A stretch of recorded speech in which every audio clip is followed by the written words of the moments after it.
ਸਤਿ ਸ਼੍ਰੀ ਅਕਾਲ ਦੋਸਤੋ। Child development and pedagogy ਦੇ PS ਟੈਟ 1 ਅਤੇ PS ਟੈਟ 2 ਨਾਲ ਜੁੜੇ ਅਗਲੇ ਵੀਡੀਓ ਵਿੱਚ ਤੁਹਾਡਾ ਸਵਾਗਤ ਹੈ।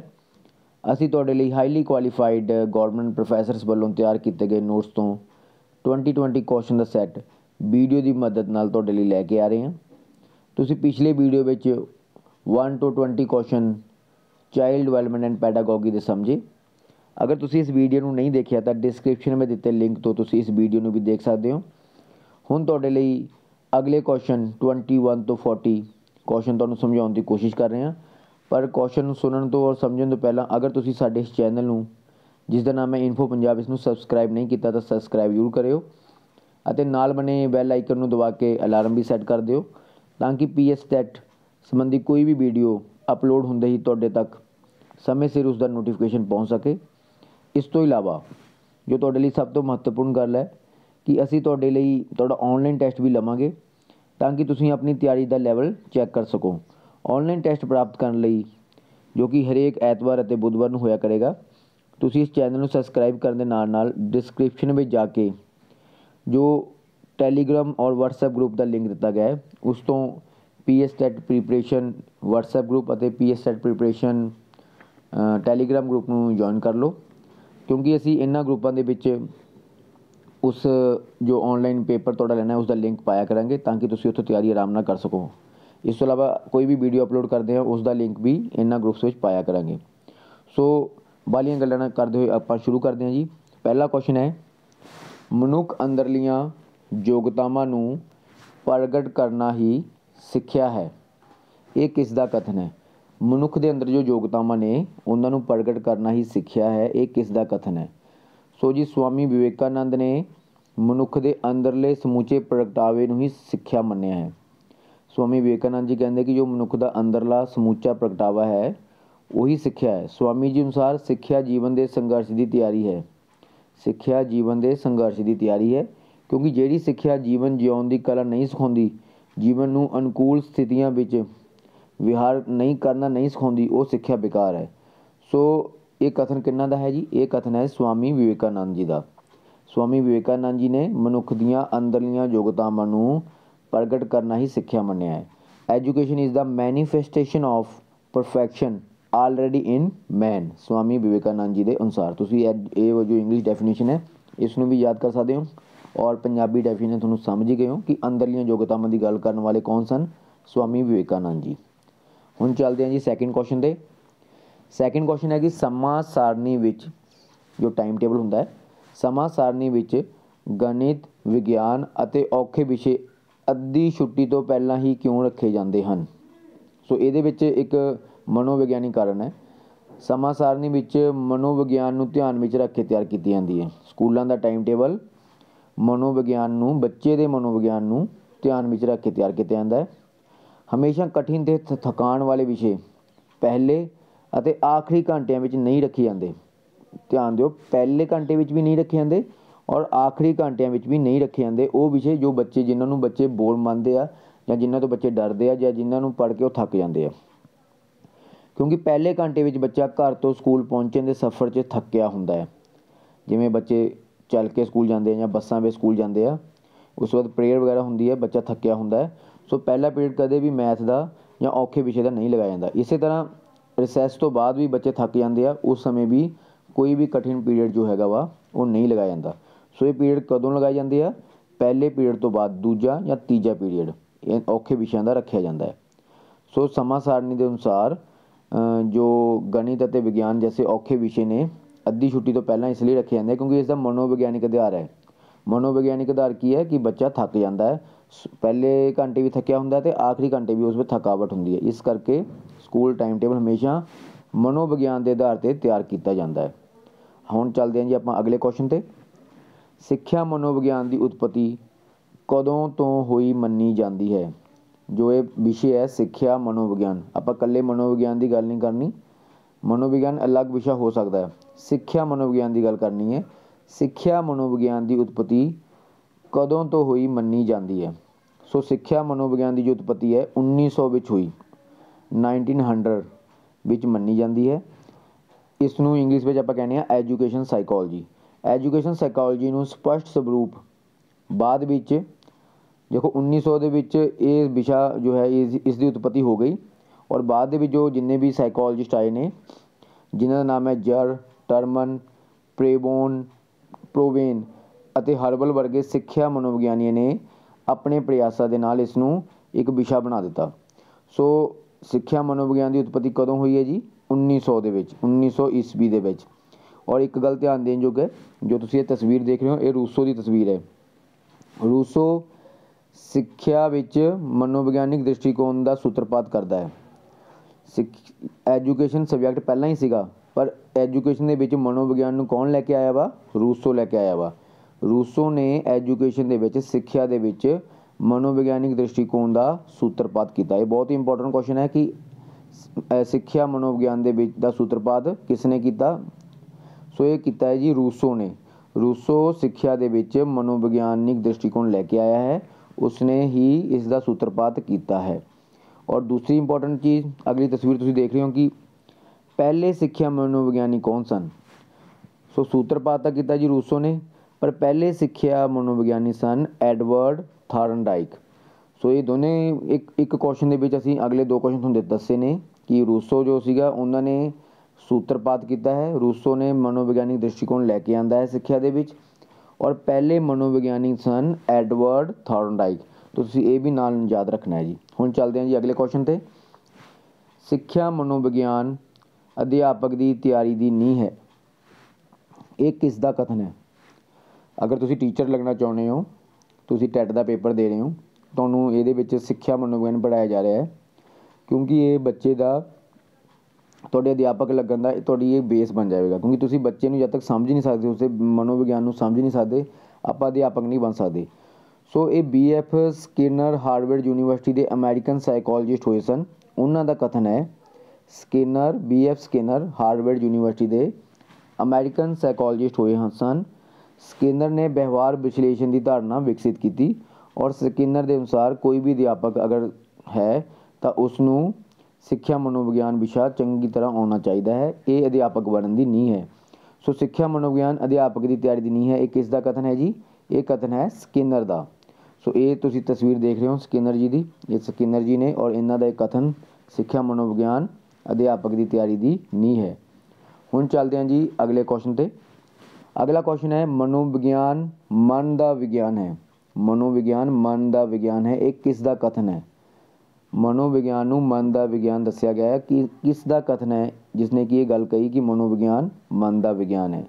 सो इसका जवाब है जी अरस्तु। अरस्तु जी ने ये गल कही है कि मनोविज्ञान मन का विज्ञान है। सो अरस्तु की ने? अरस्तु 384 ईसा पूर्व, आज तो बहुत साल पहला 384 ईसा पूर्व यूनानी दार्शनिक हुए सन। यूनान में एक बहुत ही महान दार्शनिक हुए। तुम सोच सकते हो कि 384 ईसा पूर्व कितना समय पुरानी गल हो रही है। एक महान दार्शनिक हुए ने जिन्हों का नाम सी अरस्तु। ये प्लेटो के शिष्य सन। प्लेटो के शिष्य सन अते सिकंदर के गुरु भी सन। सो देखो इन्होंने किड्डी वड्डी पदवी प्राप्त है। प्लेटो के शिष्य हुए, सिकंदर के गुरु हुए, दोनों ही महान हस्तियां जिन्हों के शिष्य ते गुरु बने। उन्होंने लाइसियम की स्थापना की। लाइसियम की स्थापना की जो कि एक मनोविज्ञानिक प्रीपैटिक स्कूल सी। मनोविज्ञानिक प्रीपैटिक स्कूल नूं यूनानी दे भाषा दे विच लाइसियम कहते हैं। इन्होंने उस लाइसियम की स्थापना की। अरस्तु नूं मनोविज्ञान का पितामह भी कहा जाता है। सो मनोविज्ञान का पितामह भी एक क्वेश्चन तुहानूं और पता लग गया कि मनोविज्ञान का पितामह कौन है। सो मनोविज्ञान का पितामह कौन है? अरस्तु। पर याद रखियो कि आधुनिक मनोविज्ञान का पितामह इन्हों नहीं कहा जाता। अगर अपन क्वेश्चन पूछा जाता है कि मनोविज्ञान का पितामह कौन है पुराने समय के विच, तां अरस्तु ने, पर आधुनिक मनोविज्ञान का पितामह ये नहीं हैं। सो उसका अलग क्वेश्चन बनता है। सो मनोविज्ञान मन का विज्ञान है, ये किसका कथन है जी? अरस्तु का कथन है।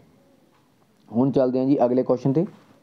अगला क्वेश्चन है वर्तमान समय मनोविज्ञान नूं किसदा विज्ञान मन्निया जाता है?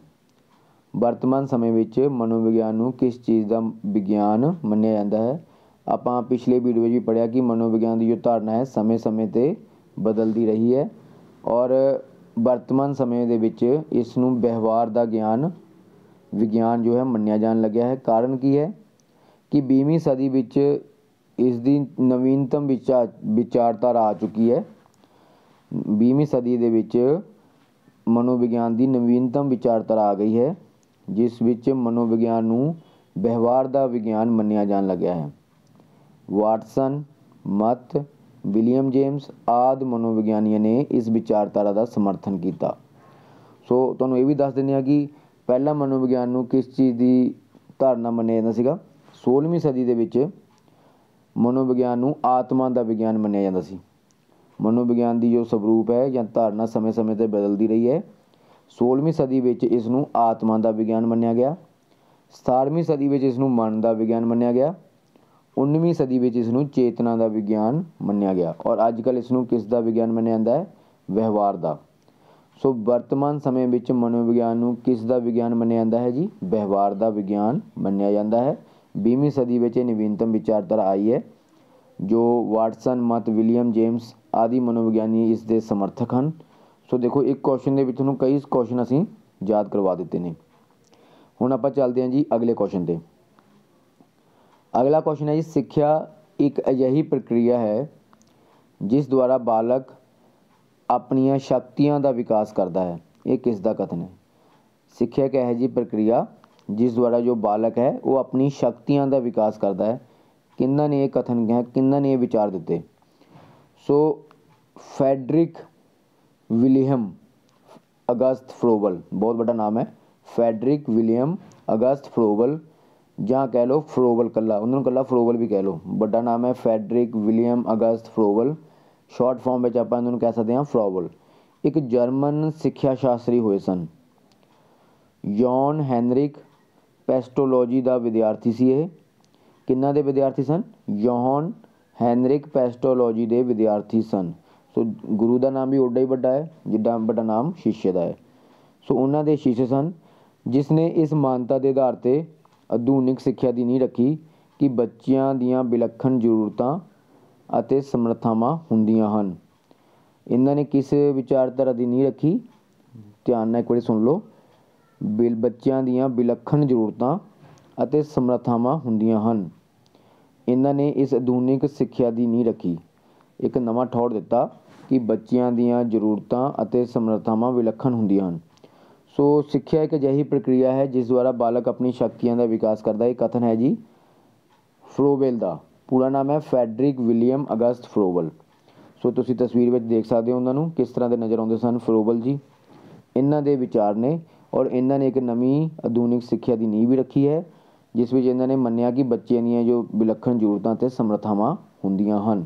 ਹੁਣ ਚੱਲਦੇ ਹਾਂ ਜੀ ਅਗਲੇ ਕੁਐਸਚਨ 'ਤੇ। ਅਗਲਾ ਕੁਐਸਚਨ ਹੈ, ਸੰਸਾਰ ਦਾ ਪਹਿਲਾ ਬੁੱਧੀ ਪਰੀਖਣ ਕਦੋਂ ਕੀਤਾ ਗਿਆ? ਬੁੱਧੀ ਨੂੰ ਵੀ ਟੈਸਟ ਕਰਨ ਲਈ ਅੱਜ ਕੱਲ੍ਹ ਸਕੇਲ ਬਣੇ ਹੋਏ ਆ, IQ ਲੈਵਲ ਚੈੱਕ ਕੀਤਾ ਜਾਂਦਾ ਵਾ। ਅੱਜ ਕੱਲ੍ਹ ਤਾਂ ਇਹ ਬਹੁਤ ਜ਼ਮਾਨਾ ਇਹਦਾ ਤੇਜ਼ ਹੋ ਚੁੱਕਿਆ, ਹਰੇਕ ਬੱਚੇ ਦਾ IQ ਲੈਵਲ ਚੈੱਕ ਕਰਨ ਲਈ ਟੀਚਰ ਨੂੰ ਕਿਹਾ ਜਾਂਦਾ ਵਾ। ਸੋ ਸਭ ਤੋਂ ਪਹਿਲਾਂ ਜੋ ਬੁੱਧੀ ਪਰੀਖਣ ਹੈ ਇਹ ਕਦੋਂ ਕੀਤਾ ਗਿਆ? ਹਾਂਜੀ, 1905 ਵਿੱਚ ਬੀਨੇਟ ਨੇ ਸਾਈਮਨ ਦੀ ਮਦਦ ਨਾਲ ਪਹਿਲਾ ਖੁਫੀਆ ਬੁੱਧੀ ਪਰੀਖਣ ਕੀਤਾ। ਇਹਨਾਂ ਨੇ ਸਭ ਤੋਂ ਪਹਿਲਾਂ ਬੁੱਧੀ ਪਰੀਖਣ 1905 ਵਿੱਚ ਬੀਨੇਟ ਨੇ ਸਾਈਮਨ ਦੀ ਮਦਦ ਲੈ ਕੇ ਕੀਤਾ, ਜਿਸ ਨੂੰ ਬੀਨੇਟ ਸਾਈਮਨ ਇੰਟੈਲੀਜੈਂਸ ਟੈਸਟ ਵੀ ਕਿਹਾ ਜਾਂਦਾ ਹੈ।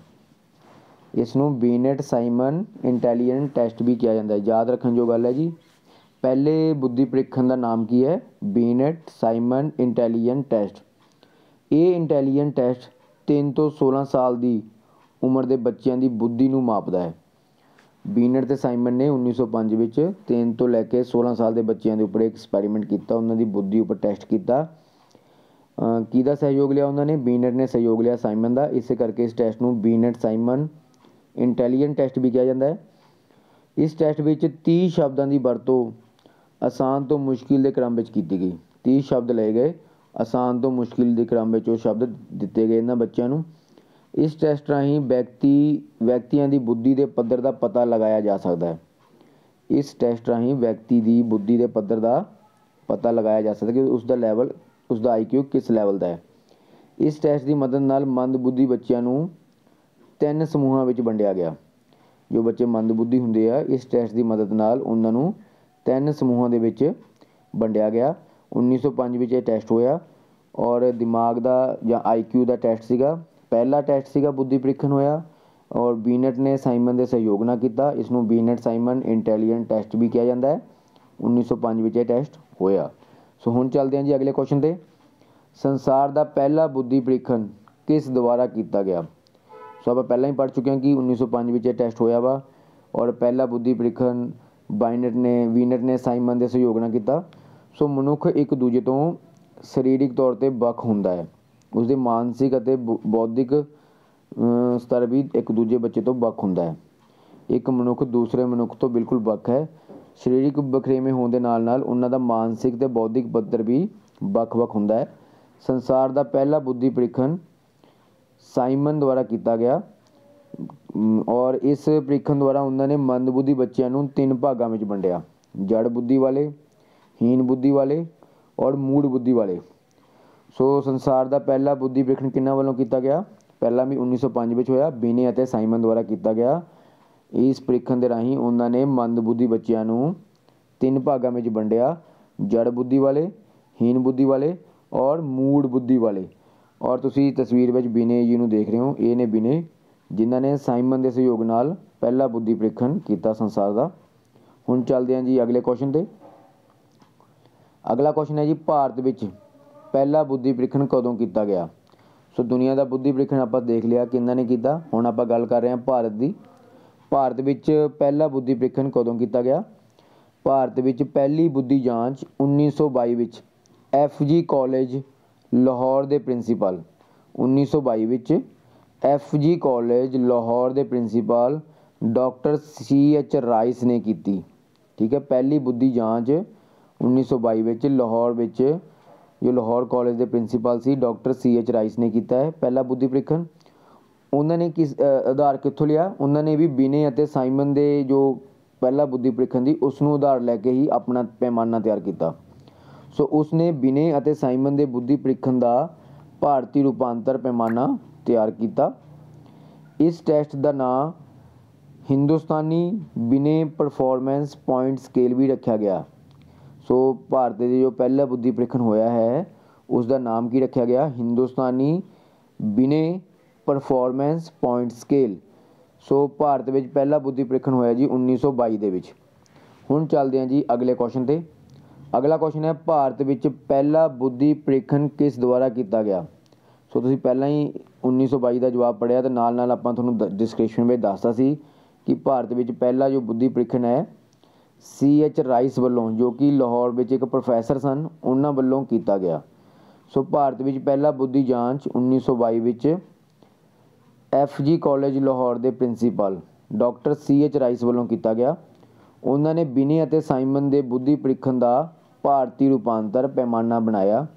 इस टैसट का नाम हिंदुस्तानी बीने परफॉर्मेंस पॉइंट स्केल सी। सो ये जो है बच्चे नूं किस तरह वंडिया गया? प्रतिभाशाली, genius, superior, above average, average, इस तरह दियाँ जो है बनाई गई धारनावां जिस विच बच्चे का वंड की गई कि बच्चा एवरेज है, जीनियस है, सुपीरियर है। सो ये CH राइस जी वालों भारत का पहला बुद्धि परीक्षण किया गया। हुण चलते हैं जी अगले क्वेश्चन पे। अगला क्वेश्चन है, आम तौर पर विकास दीयां किन्नियां अवस्थावां हुंदियां हन? जो विकास है उसदियां किन्नियां अवस्थावां हुंदियां हन आम तौर पर? सो मनुखी विकास देखो एक लगातार चलने वाली प्रक्रिया है। जिथे सरीरक विकास बालक की उम्र नाल रुक जाता है, उत्थे जो मनोसरीरक क्रियावां ने, जो मानसिक विकास है उस विच विकास की क्रिया चलती रहती है। इस आधार पर विकास नूं 5 अवस्थावां में वंडिया गया है। सो आम तौर पर विकास नूं किन्नियां अवस्थावां में वंडिया गया है जी? 5 अवस्थावां में। ध्यान देने जो गल ये है कि तुसी विकास नूं बच्चे का सिर्फ शरीर नहीं देखना कि बच्चा बदना हट गया तो उसका विकास रुक गया। विकास एक मनोसरीरक क्रिया है। अगर बच्चे का शरीर बदना रुक गया तो उसकी मानसिक विकास, उसका संवेगात्मक विकास लगातार होंदा ही रहता है। सो आम तौर पर विकास दी कितनी अवस्थावां? 5। और तुसीं देख सकते हो पहली अवस्था है जी गर्भ अवस्था, दूजी है जी शिशु अवस्था, तीजी है बाल अवस्था, किशोर अवस्था ते प्रौढ़ अवस्था। इस तरह विकास नूं 5 मुख चरणों में वंडिया गया है। और सामने इसकी उम्र भी लिखी गई है कि गर्भ अवस्था गर्भ धारण तो लैके बालक के जन्म तक चलती है, 9 ਮਹੀਨੇ 10 ਦਿਨ ਕਿਹਾ ਜਾਂਦਾ ਹੈ ਇਸ ਦਾ ਟਾਈਮ। ਫਿਰ ਆ ਜਾਂਦੀ शिशु अवस्था, जन्म तो लैके बालक के 5 सालों तक की उम्र तक। शिशु अवस्था की अवधि है जी 5 साल तक। फिर आ जाती है बाल अवस्था, बाल अवस्था में 5 साल तो लैके 12 साल तक के बच्चे आ जाते हैं, 7 साल तक इसकी अवधि होंगी है। फिर आ जाती है जी किशोर अवस्था, जो बच्चा जवान होना शुरू होता है, ये 12 साल तो लैके 18 साल की उम्र तक चलता है विकास का चरण। 6 साल इसकी अवधि होंगी है। इस तो बाद ही प्रौढ़ अवस्था आ जाती है, 18 साल तो बाद 60 साल की उम्र तक प्रौढ़ अवस्था चलती रहती है, जहाँ कि बंदे की मौत तक प्रौढ़ अवस्था चलती रहती है। हुण चलते हैं जी अगले क्वेश्चन ते। वातावरण विच सारे बाहरी तत्त आ जाते हैं जिन्हां ने व्यक्ति नूं जीवन आरंभ करन समय तो प्रभावित करना शुरू किया है। ये कथन किसदा है? वातावरण दे विच सारे बाहरी तत्त आ जाते हैं जिन्हां ने व्यक्ति नूं जीवन आरंभ करन दे समय तो प्रभावित करना शुरू किया। ये कथन किसदा है? सो ये कथन है जी वुडवर्थ जी का। वुडवर्थ जी का कथन है, रॉबर्ट एस वुडवर्थ। ध्यान देना इस क्वेश्चन के उपर, वुडवर्थ नाल संबंधित बहुत सारे क्वेश्चन आते हैं, थोड़ा वुडवर्थ संबंधी सारी जानकारी होनी चाहिए है। Robert S Woodworth American psychologist सन। पहला क्वेश्चन, वुडवर्थ कौन सन? Robert S Woodworth American psychologist सन ਅਤੇ विलियम जेम्स के स्टूडेंट सन। विलियम जेम्स के स्टूडेंट सन। वो व्यवहार ਅਤੇ चेतना ਨੂੰ मनोविज्ञान का अध्ययन केंद्र मानते सन। व्यवहार ਅਤੇ चेतना ਨੂੰ मनोविज्ञान का अध्ययन केंद्र मानते सन। वो फंक्शनल साइकोलॉजी ਅਤੇ स्टिमुलस ऑर्गेनिज्म रिस्पॉन्स SOR ਲਈ भी जाने जाते हैं। सो देखो एक क्वेश्चन में थोड़ा 3 क्वेश्चन समझाते कि रॉबर्ट वुडवर्थ अमेरिकन साइकोलॉजिस्ट सन, विलियम जेम्स के स्टूडेंट भी सन, वो व्यवहार ਅਤੇ चेतना ਨੂੰ मनोविज्ञान का अध्ययन केंद्र मानते सन। उस तो इंपॉर्टेंट गल, वो फंक्शनल साइकोलॉजी ਅਤੇ स्टिमुलस ऑर्गेनिज्म रिस्पॉन्स SOR ਲਈ जाने जाते हैं। जो SOR stimulus organism response theory है वो वुडवर्थ जी वालों दी गई है। वुडवर्थ जी ने वातावरण विच बाहरी तत्त आ जाते हैं जिन्हां नूं व्यक्ति के जीवन नूं आरंभ करन समय तो प्रभावित करना शुरू किया है। कथन वुडवर्थ जी का है। सो ये ने वुडवर्थ जी। सो काफ़ी इंपॉर्टेंट क्वेश्चन इन्हां नाल संबंधित आउंदे ही रहंदे हैं। सो अगे चलते हैं जी 14वां क्वेश्चन, की विकास स्पष्ट इकाइयां विच मापिया जा सकता है? जो बच्चे का विकास हुंदा है कि उसनूं आपां बिल्कुल क्लीयरली माप सकते हैं कि हुण ये हो गया, इस तो बाद ये होवेगा या इस तो बाद ये होवेगा। सो इसका उत्तर है जी विकास उपर समाजिक वातावरण, भोजन और जलवायु का प्रभाव पैंदा है। ध्यान दिओ, जो विकास है बच्चे का उस उपर समाजिक वातावरण, भोजन और जलवायु का प्रभाव पैंदा है। और जो समाजिक वातावरण है, भोजन है और जलवायु सारी दुनिया ते वख-वख है। किसी जगह ते समाजिक वातावरण कुछ हो रहा है, भोजन कुछ हो रहा है, जलवायु कुछ हो रहा है। सो इस तो पहले ही स्पष्ट हो जाता है कि की विकास स्पष्ट इकाइयों में मापिया जा सकता? बिल्कुल नहीं नापिया जा सकता। हर एक ते इक्को जिहा नहीं वापरदा विकास। विकास भी हर एक बच्चे ते इक्को जिहा नहीं वापरदा। सो इसका उत्तर है जी नहीं, विकास नूं स्पष्ट इकाइयों में नहीं मापिया जा सकता। ठीक है जी। हुण चलते हैं अगले क्वेश्चन ते। शिशु काल का समा किहड़ा है? शिशु काल का समा किहड़ा है? जन्म तो लैके 5 या 6 साल का समा, जन्म तो लैके 5 तो 6 साल का समा बच्चे लिए बहुत महत्वपूर्ण हुंदा है। यही बच्चे का शिशु काल है। सो ये शिशु काल के समय में बच्चा की सीखता? सीखण का सही समा हुंदा है। बच्चा इस उम्र में सब कुछ सीखता है, बोलना, चलना, गलबात करना, लिखना भी सीख लैंदा है। भविख जीवन की नींह इस उम्र दे विच जो बच्चा सीख जाता है उसके आने वाले जीवन की नींह इत्थों ही पै जाती है। नकल द्वारा सीखण की अवस्था, ये उस एक अवस्था इस तरह की है कि शिशु अवस्था दे विच बच्चा वड्डियां नूं देख के उन्हें नकल कर कर सीखता है। बच्चा बोलना सीखता है, वो भी नकल नाल ही सीखता है। अगे है जी तीव्रता नाल शारीरिक विकास। इसी अवस्था दे विच उसका जो शारीरिक विकास है बड़ी तीव्रता नाल हुंदा है। तुसीं देखो जो बच्चा पैदा हुंदा है वो बिल्कुल मंजे ते पिया रहिंदा है। फिर 5 तो 6 सालों के चलना भी लग जाता है, भजन भी लग जाता है, बोलन भी लग जाता है, लिखन भी लग जाता है। सो शिशु काल का समा है 5 तो 6 साल। और ये तीव्रता नाल विकास की उसकी जो अवस्था है। हर काम बच्चा रस्सी टप्पना, कुदना, कागज़ फाड़ना, खाना पीना, जो भी बच्चा हरकतां करता है वो बच्चा अपने शिशु काल में सीखता है और शिशु काल ही उसका बेस है अगले जीवन का। हुण चलते हैं जी अगले क्वेश्चन ते। विकास किस प्रकार की प्रक्रिया है? विकास किस तरह की प्रक्रिया है? सो विकास एक निरंतर चलने वाली प्रक्रिया है। बहुत ही इंपॉर्टेंट क्वेश्चन है कि विकास किस तरह की प्रक्रिया है। बस यही जवाब है, निरंतर। मनुखी विकास लगातार चलने वाली प्रक्रिया है। जिथे सरीरक विकास बालक की उम्र नाल रुक जाता है, उत्थे मनो सरीरक जो क्रियावां ने उन्हां विच विकास होंदा रहिंदा है, वो बच्चे विच चलदियां रहिंदियां। बच्चे का दिमाग डिवेलप होंदा रहिंदा है, उसके संवेग जागृत होंदे रहिंदे ने। सो ये विकास जो है निरंतर चलने वाली प्रक्रिया है, इसका तुसीं ध्यान रखना है। हुण चलदे हैं जी अगले क्वेश्चन ते। अगला क्वेश्चन है, बाल अवस्था विच किन्ने फीसदी दिमाग का विकास हो जाता है? जो बच्चे की अवस्था है बाल अवस्था, उस विच किन्ने फीसदी दिमाग उसका बन जाता है? सो बाल अवस्था विच 90% दिमाग जो है उसका विकास हो जाता है। बच्चों में जिग्यासु प्रवृत्ति पैदा हो जाती है। वो अपने माता पिता तो अध्यापकों तो हर तरह के सवाल पूछते हैं, क्योंकि इस अवस्था में लगातार दिमाग का विकास हो रहा है और 90% दिमाग बहुत ज़्यादा होंदा है। सो 90% दिमाग जो चाइल्ड्स ब्रेन है वो development happens in the before age 5। जो बाल अवस्था है वो 5 या 6 साल की उम्र होंदी है। इसी उम्र 5 या 6 साल की उम्र के ही उन्हों का 90% दिमाग जो है विकसित हो जाता है। अगला क्वेश्चन है जी 18 क्वेश्चन, अंतरदर्शन विधि विच किस दा अध्ययन किया जाता है? अंतर मीनस अंदर, दर्शन मीन देखना। इंटरस्पैक्शन इंग्लिश में कहते हैं इंटरस्पैक्शन। इंटरस्पैक्शन का मतलब है अंदर देखना। इसनूं स्वै निरीक्षण या स्वै चेतना भी किया जाता है। ये मनोविज्ञान की एक विधि है।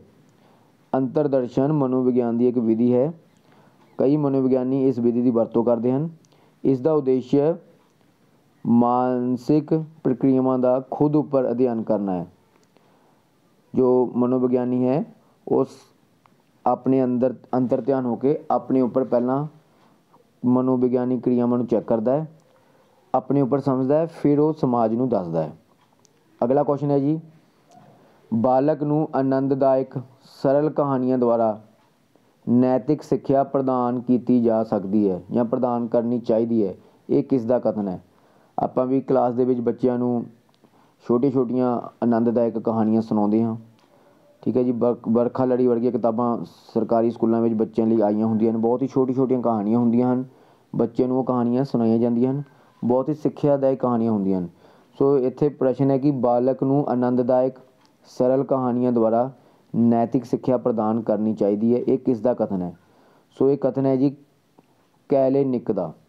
कैलेनिक की ने उन्होंने बच्चों उपर इन्हां कहानियों के गहरे प्रभाव का जो रिसर्च की है और उन्होंने दस्सिया कि ये प्रभाव चिरस्थाई रहते हैं। जो बच्चा बचपन में कहानी सुन लेंदा है, उस कहानी तो मिली सिक्ख्या या उस कहानी का असर उसके विच लंबे समय तक रहिंदा है। सो हुण चलते हैं जी अगले क्वेश्चन उपर। कैले अनुसार सिक्ख्या मनोविज्ञान के किन्ने उद्देश्य हैं? सो कैले जी के अनुसार सिक्ख्या मनोविज्ञान के उद्देश्य दसने हैं। जो सिक्ख्या मनोविज्ञान के मुख्य उद्देश्य की ने? बच्चों प्रति निरपक्ष अते हमदर्दी वाला रवैया विकसित करना।